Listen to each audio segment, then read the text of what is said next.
சால கருதி நானும் இந்த சத்யோகத்தினை எருமக்கடை 84 லட்சம் இளவரசியை படைக்கும் கந்தனாகி பிரமதேவன் வெல்லுண்டே யாதொரு குறையில்லாமல் அனைத்து ஜீவராசிகளை படைப்பதே என்னுடைய கடமை. இருந்தாலும் இந்த சத்யோகத்தில் என் மனைவி கலைவாணியும் இருவரும் ஒன்று சேர்ந்து குறையில்லாமல் சிறப்பான முறையில் வாழ்ந்து வருகிறோம். நான் வந்து நேரமாய் விட்டது. என் அருமை மனையால் சரஸ்வதியை சந்திக்க வேண்டும். புறப்படுகிறேன் கலைவாணி.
அப்படி இருக்கே நானும் இந்த சத்தியோலகத்தை ஆளக்கூடிய சாமிக்கு மனைவியாக கலைராணி என்ற பெயரோடு மிக சீர்ம சிறப்போடு வந்திருக்கிறேன். இருந்தாலும் சாமியை பார்க்க வேண்டும். சாமி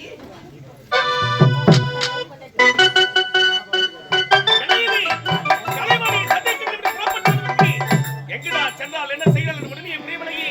சரி நேரம் அமர்ந்து பார்க்கலாம்.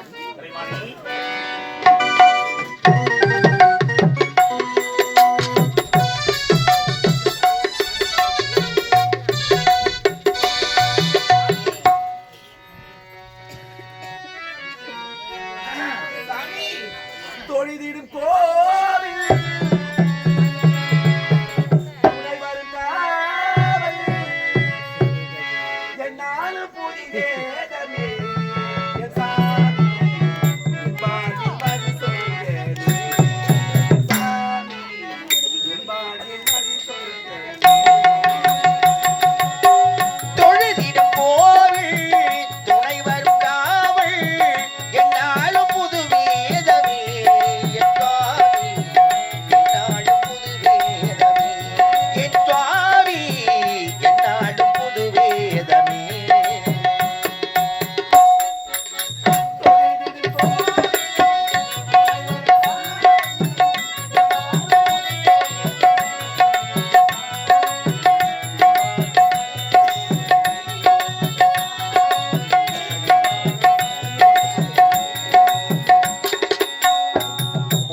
தொழுதிடும் கோவில் துணை வரும் காவல் என்னாலும் புது வேதமே என் பாவி என்னாலும் உயிர் வேதமே என் பாவி என்னாலும் தவமேதுமே.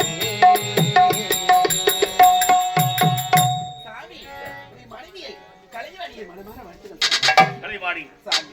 மஞ்சள் குங்குமத்தோடு என்றும் நம்மோடு இருக்க வாழ்த்தின மனைவி அமைவதெல்லாம் இறைவன் பொறுத்தவர் என்று நினைப்பார்கள். அப்படியா? எனக்கு மனைவி கிடைத்ததற்கு போன பிறவியில் நான் எத்தனை புண்ணியத்தை செய்தோம் ஆகினால்தான் பிறவிலே எனக்கு மனைவி கிடைத்திருக்கிறார். இருந்தாலும் உன்னை நான் ஏன் எடுத்தேன் எதற்காக எடுத்தேன் தெரியுமா? சாமி அதில் வேஷக்கிழமை என்ன சாமி? அனைத்திற்கு காலம் இருக்கிறது. என்ன? நான் ஒரு சந்தோஷமாக இருக்க வேண்டும். அதற்காகத்தான் உன்னை எடுத்திருக்கிறேன். அப்படியா? உண்மைதான். அப்படியா? கலைவாணி சாமி மின்னல் தூரிகையால் வண்ண வானவில் தண்ணில் எடுத்து வரத கொடிலவையும் எண்ணங்களிலே விளந்து வந்து இன்பத்தால் இதயத்தை மறைக்கும் மனத்தென்று அதனால் மற்றும் ஐம்பது காப்பிகள் காணாத பேரடை துடிகிடை துள்ளுப்பருவம் கயற்கண்கள் கண்ணாடி கண்ணம் அவலையினை வலிமுல்லை பற்கள் நெஞ்ச கருவம் மொத்தமாக என் இன்ப நிலையத்தின் ஏக போகங்களை வாரிவடைகள் கலை போன்றான் கோவிக்காமி நீ அப்படியேதான் கண்ணி சாமி காணறிங்காரம் செய்யும் கருவழி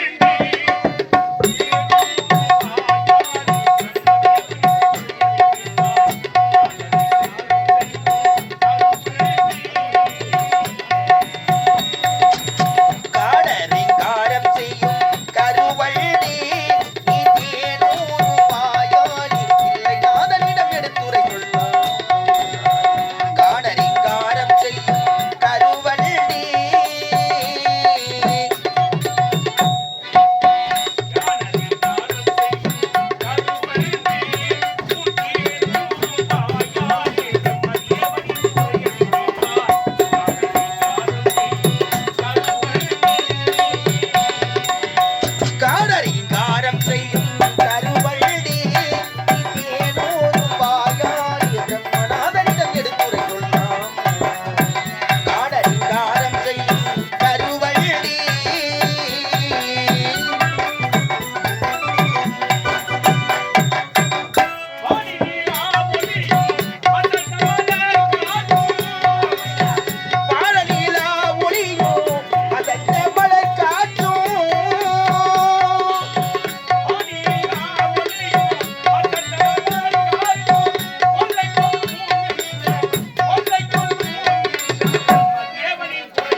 பேசுவது கிளியா பெண்ணரசி கிளியா கோயில் கொண்ட சிலையா கொத்து மலை கொடியா ஓஹோ லலலலலலலா லலலலலலா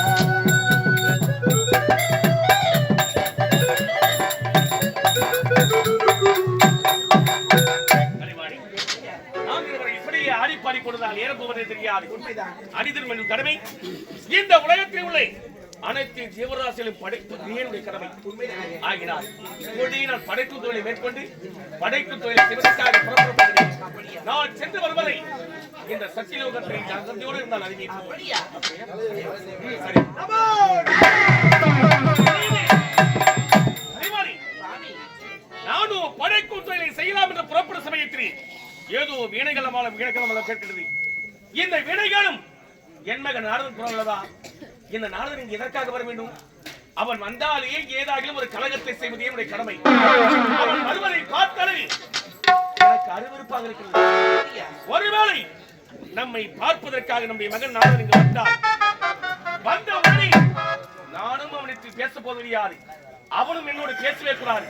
மீறி உன்னோடு அவன் பேச வேண்டால் நீயும் அவனோடு பேசவே கூடாது. இதுதான் கட்டளை. ஆமா, என் வார்த்தையை மீறி எப்பொழுதுமே தவற முடியாது. ஒருவேளை என் வார்த்தையை மீறி நான் ஒரு ஏழாகி வார்த்தை விளையாடினால் என் கோபத்திற்கு சாபத்திற்கு ஆளாது. ஆமா ஆமா, வந்தவனி நான் நிசப்தமாக இருக்க வேண்டும். அவனிடத்தை வார்த்தை அடவே கூடாது. சொன்னது ஞாபகம் இருக்கட்டும்.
ஒரு நேரத்தில் தக்கனாகப்பட்டவன் நான் நாளைக்கு ஒரு கலகம் செய்யவில்லை என்றார். என்னுடைய சிரமமாகப்பட்டது 1000 துகளாக போகக்கூடிய சாபத்தை தந்தார். அன்று முதல் வரை தக்கனிட்ட சாபம் என்னுடைய சிரசிலே கலகத்தை வழி பிறக்கவில்லையே. தினம் போலும் வணங்கக்கூடிய அந்த ஸ்ரீமன் நாராயணனை வணங்கினார். கலகத்துக்கு வழி பிறகுன்னு பார்க்கலாம். ஹரி ஓம் நமோ நாராயணாய நமக ஹரி ஓம் நமோ நாராயணாய நமக ஹரி ஓம் நமோ நாராயணாய நமக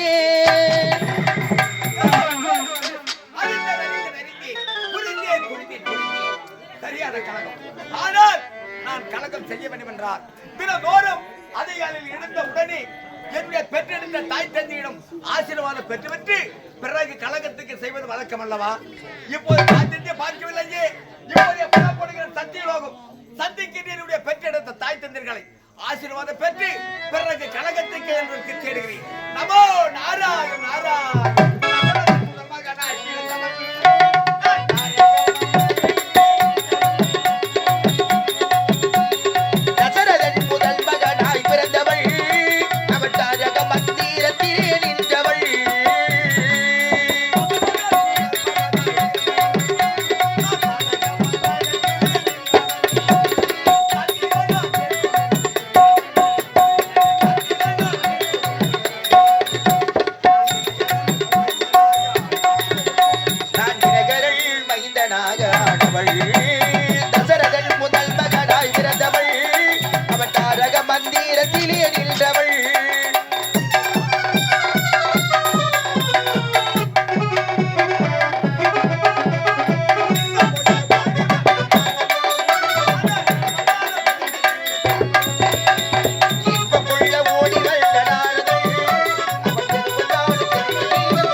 சரி வந்தால் அவனோடு பேசவே கூடாது. சொன்னது நினைவிருக்கிறதா?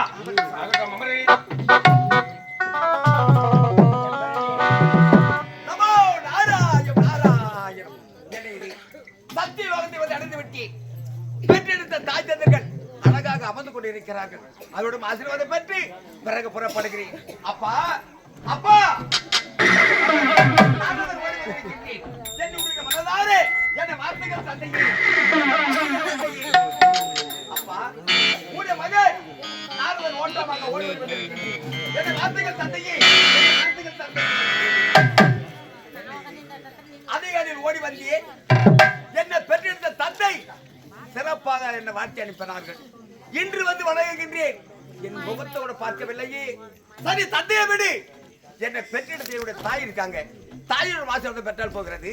அம்மா அம்மா உன் மகன் வந்திருக்கின்றேன். என்ன வார்த்தைகள் தாயே. வாழ்க நாரதா வாழ்க.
உன் மகனை பார்த்து வாழ்க நலமோடு என்று சொன்னார்கள். யார் எப்பேற்பட்டவன்? ஒரு கழகக்காரன். இவன் அன்றாட கழகம், நின்றாட கழகம், போராட கழகம், கழகமே குறிக்கொள்ளவன். இவனாய் என்னுடைய மகன். மகனுடைய சொல்வதற்கே வெட்கமாக இருக்கிறது. அப்பா என்று வரலாமா? அப்பா உங்களை வந்து தினதோறும் வணங்குவது வணக்கம். இவனது வணங்கினேன், நீ மாற்றவில்லை. என் தாயை மாற்றி விட்டார்கள். அது என்னப்பா தவறு இருக்கிறது? தவறு இருக்கிறது. உங்களை வீராய்களை கேட்டபடியே அவனோடு நீ மாற்றிய உரையாடக்கூடாது என்பதையோ எனக்கு புரியும்.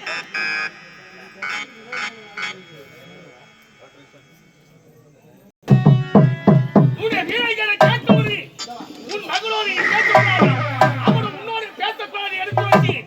ஆனால் என் மாற்றியவனை உன்னை பார்த்து வாழ்க நலமோடு மறுத்து விட்டானே. இவளாக நீயாயுடைய மகன் இந்த இடத்திற்கு ஏன் வந்தாய்? எதற்காக வந்தாய்? இந்த இடத்திற்கு வந்தது தவறு, என்னை சந்தித்து தவறு, இந்த இடத்திலே பேசுவது தவறு, உன்னுடைய தாயை சந்தித்து தவறு, அவளோடு மாற்றி உரையாடி தவறு. இந்த இடத்திற்கு நீ வந்ததே ஏற்றவிடா. இனி இந்த வழி சத்தியுலகத்தை பார்க்கவே கூடாது.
எடை தீண்டுது எந்தோ இன்று வாடுதப்பா கண்களில் நீர் வழிந்தோடுதப்பா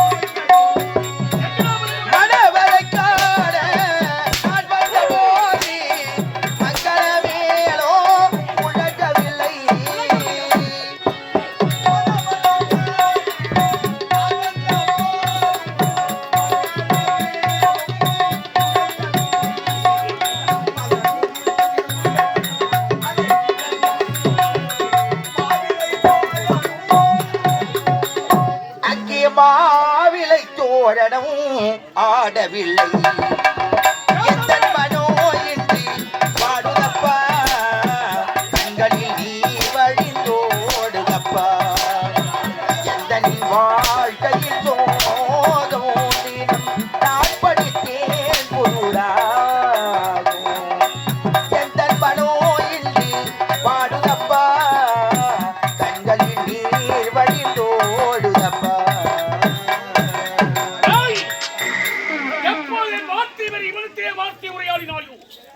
இனிமுதல் கொண்டு இவன் சத்தியுலகத்தை வரவே கூடாது. என் முகத்திலே விழிக்கவே கூடாது. இவனுக்கு மகன் கிடையாது, நான் இவனுக்கு தந்தை கிடையாது. என் முகத்திலே விழிக்கவே கூடாது. பாப்புங்களா